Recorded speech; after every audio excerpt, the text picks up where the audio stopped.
अस्सलाम वालेकुम, welcome to बाबा टोटका। ये वीडियो सिर्फ मर्द हजरात के लिए है, बच्चे और लेडीज़ इससे दूर हो जाएं। अच्छा जी, अदाई मखसूसा की लंबाई, मोटाई और सुस्ती दूर करने के लिए बेहतरीन मुजरब किस्म का नुस्खा आपके साथ शेयर करने लगा हूँ। तिला तैयार करने का नुस्खा बताऊँगा। आपके पास टाइम है तो आप खुद बना सकते हैं, अगर नहीं टाइम तो फिर आप मुझसे भी तैयार मंगवा सकते हैं।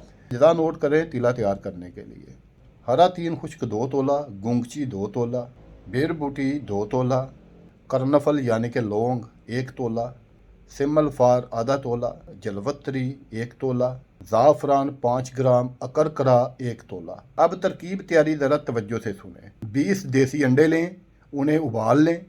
उबालने के बाद छील लें। छीलने के बाद सफ़ेदी अलग कर दें, वो बेशक खा लें आप, और जो अंडे की जर्दी होगी वो आपको चाहिए होगी। ठीक है, 20 अंडों की 20 जर्दियाँ निकाल लें। अब इन अंडों की जर्दियों में से आपने रोगन निकालना है, जो कि थोड़ा मुश्किल काम है। इतना भी मुश्किल नहीं, करने को फिर हर काम हो जाता है। अब क्या करें कि अंडों की जर्दियों का चूरा कर लें हाथ की मदद से। कोई भी कढ़ाई लें लोहे की, उसके नीचे हाई फ्लेम कर दें। अंडे की जर्दियाँ डाल दें अंदर। जैसे जैसे टेम्परेचर बढ़ेगा वैसे वैसे अंडे की जर्दियाँ मेल्ट होना शुरू हो जाएंगी। जब 10 से 15 मिनट गुजर जाएंगे उसके बाद अंडे की जर्दियों का कलर एकदम से ब्लैक हो जाएगा। उस वक्त ये लिक्विड फॉर्म में आ जाएंगी, जैसे लुक होती है जो छतों पे लगाते हैं। अच्छा, अब क्या करना है आपने, यहाँ पे आके अक्सर लोग परेशान हो जाते हैं कि हमारा नुस्खा बेकार हो गया। बेकार नहीं हुआ, इसी टाइम इसके अंदर से रोगन निकलना शुरू हो जाएगा। आपने चम्मच चलाते रहना है।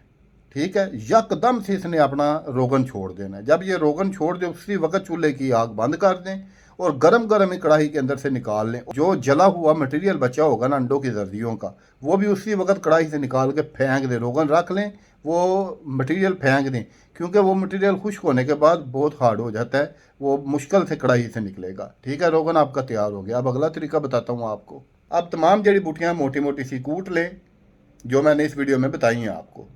कूटने के बाद रोगने पैदा मुर्ग के अंदर ऐड कर लें। कम से कम 20-25 मिनट तक दोबारा पकाएं। ठीक है, लेकिन पकाने से पहले इसके अंदर तिलों का तेल ऐड कर लें, कम से कम 100 ग्राम। ठीक है, अच्छे तरीके से पकाएं। अब ये तमाम जड़ी बूटियाँ बैदा मुर्ग के अंदर अच्छे से जल जाएं। उसके बाद ठंडा होने का इंतज़ार करें। कपड़ छान करके किसी भी शीशी के अंदर महफूज करके रख लें। सुबह शाम 2 टाइम अगर आप अदाई मखसूसा पे उंगली की मदद से मालिश करते हैं तो कुछ ही दिनों के अंदर अंदर शायद भी बढ़ेगा, सख्ती भी पैदा हो जाएगी।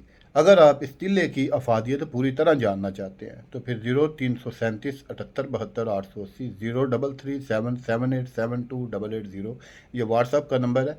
आप मुझसे रब्ता कर लें, मैं तफसील से आपको समझा दूंगा इंशाअल्लाह ताला, क्योंकि कुछ ऐसे अल्फाज होते हैं जो सोशल मीडिया पे नहीं मैं बोल सकता। ज़ाहिर सी बात है, बच्चे खवातीन भी इस वीडियोज़ को देख रही होंगी। मैं नहीं चाहता कि कोई ऐसा अल्फाज मुँह से निकले जो नामनासब हो।